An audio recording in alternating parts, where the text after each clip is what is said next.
não se restringe ao homem. Essa esfera de domínio, que em terceiro plano é o reino de Deus. Reino de Deus é o próprio Deus. Reino de Deus é o exercício da sua soberania. Reino de Deus é a esfera, é toda a área em que ele atua, que é todo o universo. Não é somente a terra, não é somente o homem, é desde o verme, desde o germe, desde uma bactéria, um fungo, um vírus, até as constelações, o infinito, o cosmo, todo o universo. Deus é soberano de eternidade a eternidade em todo o universo. Quando nós falamos sobre a abrangência desse reino, dizemos que a abrangência acontece no tempo e no espaço. No tempo, por quê? Porque de eternidade a eternidade. Nunca houve um segundo, na história em que ele deixou de ser soberano, em que deixou de ser rei, em que deixou de exercer a sua soberania. De eternidade a eternidade, tu és Deus. Salmo capítulo 90, versículo 2. Daniel capítulo 2, versículo 20. De eternidade a eternidade, tu és Deus, nos céus, na terra, debaixo da terra, em todo o universo. Isto é reino de Deus. Vamos repetir? Reino de Deus é o próprio Deus como soberano, é o exercício da sua soberania e é a abrangência em que ele exerce a sua soberania, que é de eternidade a eternidade em todo o universo. Agora preste atenção. De eternidade a eternidade. Na eternidade passada, antes que houvesse mundo, antes que houvesse vida criada, antes que houvesse qualquer coisa criada, lá estava Deus na eternidade.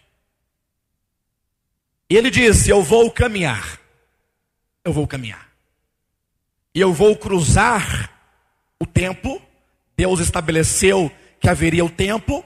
Ele projetou no seu plano eterno a criação, anjos, principados, potestades, poderes, domínios celestiais, mundos habitados e a terra criada, com o homem criado.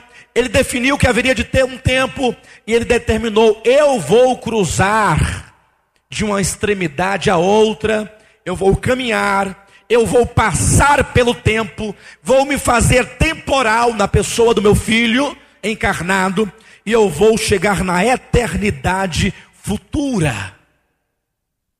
Então, todo esse caminhar de Deus, de eternidade a eternidade, é o exercício do seu governo. Até mesmo a morte de Jesus é um ato do governo de Deus. Não pensem, passou algumas imagens do filme ali, Paixão de Cristo.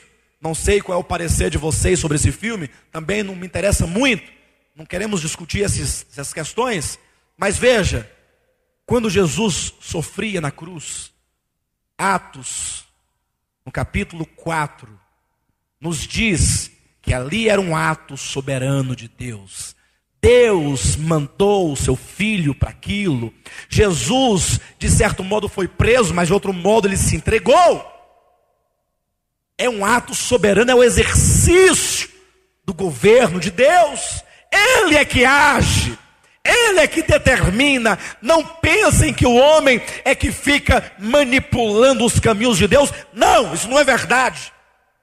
Eu sei que hoje em dia vivemos numa época antropocêntrica, em que a maioria dos cristãos são arminianos. Um homem com a concepção terrena a respeito de Deus, que pensa que o homem é capaz de mudar os caminhos de Deus. Isso não é verdade, de acordo com a Escritura.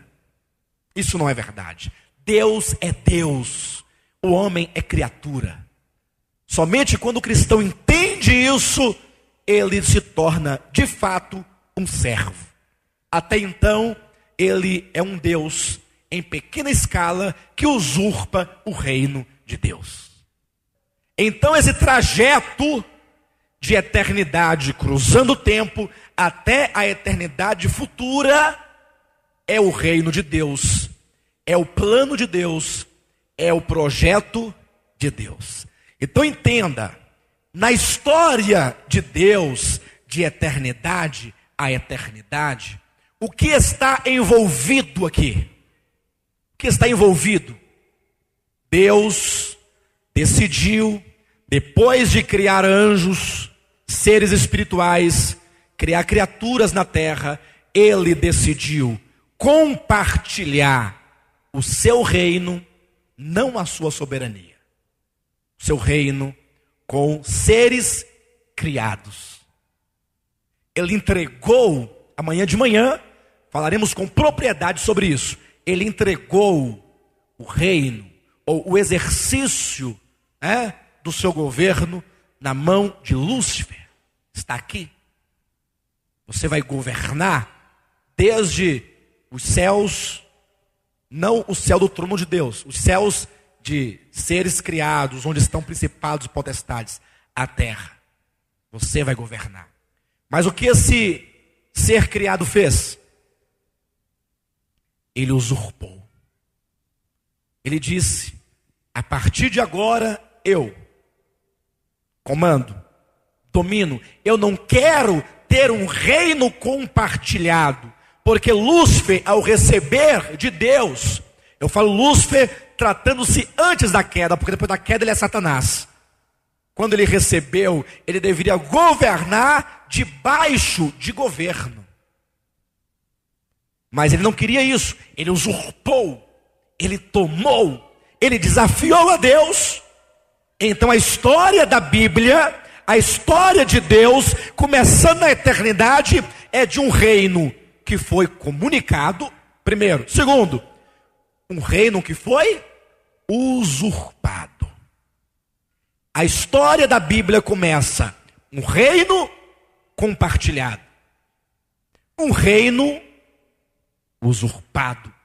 Gravem essas duas coisas na mente e no coração. Qual foi o resultado? A partir de então, Deus começa a caminhar. Caminhar, ele entra no tempo caminhando. Para quê? Por que que o verbo se faz carne? Por que que na plenitude dos tempos, falaremos sobre isso com particularidade no sábado à noite, por que que na plenitude dos tempos o eterno se faz homem, o infinito se torna, de certo modo, finito na humanidade? Alguém fala, para morrer. E por que morrer? Para perdoar os pecados. Mas isso aí é superficial. Isso é princípio elementar da fé. Lá no Apocalipse vai responder. Todo esse trajeto de Deus, esse caminhar de Deus, esse caminho de Deus, constitui Deus entrando na história, pelo exercício do seu governo, para resgatar o reino comunicado que foi usurpado. Ele veio para resgatar esse reino, levá-lo sobre si, juntamente com a sua igreja, juntamente com o seu povo, e chegar até o reino milenar, gozar dos benefícios de ter resgatado esse trono, esse reino que foi usurpado, e então no final falar: Pai, aquele reino que foi usurpado é teu, estou te entregando. Por isso Jesus é chamado de o servo sofredor. Por que servo? Porque no momento que o filho entra na história e começa a caminhar, ele está sob governo, ele está dentro de um projeto de Deus para trazer de volta esse reino e devolver ao Pai. A história da Bíblia começa com um reino compartilhado, continua com um reino usurpado, prossegue com um reino reconquistado. um reino redimido pelo preço de sangue, pelo preço da renúncia, pelo preço da abnegação, pelo preço dos sofrimentos, pelo preço da morte. E aí chega no reino milenar como um reino conquistado e é entregue ao Pai como um reino resgatado. A história da Bíblia é a história do reino. Todas as demais doutrinas, redenção, perdão de pecados, salvação, dons espirituais, qualquer que seja o tema, deve estar atrelado ao tema principal, o reino de Deus. Tem que estar atrelado. A interpretação da Bíblia deve partir dessa linha que vai de eternidade a eternidade. Um reino compartilhado, um reino usurpado, um reino reconquistado, um reino conquistado, um reino devolvido, restaurado, resgatado. O reino eterno. Não temos como fugir desta linha. Então, isso aqui é basicamente o que nós vamos ver de amanhã a domingo. Cada detalhe, nós vamos passar por eles. Aqui, ó, detalhando dentro da Escritura e como foi que aconteceu. Os processos, a morte de Cristo, no sábado à noite, quando Cristo carregava a cruz, ele dizia, aquele ato era como quem dizia, Pai, cumpra-se a tua vontade. A tua vontade é ter de volta aquilo que é teu. Glória a Deus. Sábado à noite. Por isso que a Bíblia diz que existe o caminho de Deus. E nesse ponto, poucas pessoas e poucos cristãos entendem. Querem ver uma coisa? Vamos ler alguns textos. Vamos abrir no Salmo 103. Esse caminho, quando nós falamos que Deus saiu da eternidade, cruzou o tempo e vai chegar na eternidade futura, esse trajeto de Deus é chamado o caminho de Deus. Salmo de número 103, versículo 7. Diz assim: manifestou os seus caminhos a quem? A Moisés. E os seus feitos? Amados, prestem atenção. Deus revelou os seus caminhos a Moisés. Ao povo de Israel, todavia, revelou apenas os feitos. Por exemplo, quando nós vemos um pregador eloquente, abençoado, servo de Deus, mas que tem uma insistência, pois tem sobre si, acredita, um ministério, e fica ali pregando insistentemente os milagres de Jesus. Jesus curou o cego, isso é bênção, curou, na verdade, ele cura hoje. Vocês creem nisso? Cura o cego, paralítico, ressuscita o morto, faz tudo isso. Mas que fica ali pregando a cura do cego, a cura do coxo, a cura do leproso, e não consegue ir além do ato, além do feito, além da cura. Essa pessoa está como os filhos de Israel. Ele tem a revelação dos feitos, do que ele faz. O que ele fez? Curou o cego, maravilha. Vamos aplaudir Jesus pela cura do cego. Que bênção. Mas por que ele curou o cego? Tem algo maior. Tem algo maior. A Moisés, Deus revelou os caminhos. O que são os caminhos de Deus? É a revelação da trajetória de Deus. De onde ele saiu, por que ele saiu, para onde ele vai. E o mais importante, onde ele está neste momento. E onde ele vai chegar.